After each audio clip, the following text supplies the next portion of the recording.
Pero la postura es la misma que tenía en Luxemburgo, ¿eh? O sea, no ha cambiado nada. Que la actuación del domingo en Cataluña me doliera, porque al final tengo mi familia en Cataluña y hay gente que está sufriendo muchísimo. Lo hablé con el míster también. Hablamos de política, al míster le gusta mucho.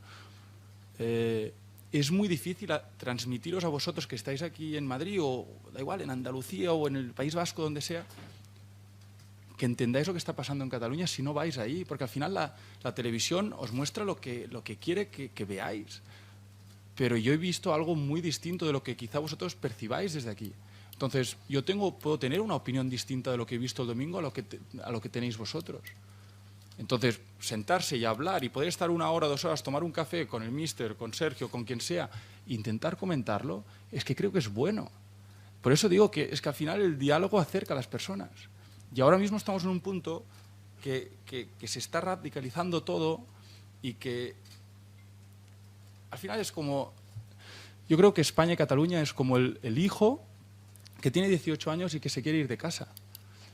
Cataluña ahora mismo se siente que es tratada de una manera que no se acerca a la realidad, que no se acerca a la vida real. Entonces, España tiene 2 opciones. Y cuando digo España, estoy hablando del gobierno, no estoy hablando de las personas. O sentarse como haría un padre y dialogar, o quizá ese hijo se te va. Pero es que es así, estamos en esta situación. Entonces, yo creo que no pierde nada en sentarse y hablar. Y así como hablo de gobiernos, hablo de nosotros. Hay mucha gente que puede estar en desacuerdo conmigo, pero si yo hablo con ellos y expongo lo que pienso y mi opinión, estoy convencido que, no convencerlos, pero al menos respetarían mi opinión.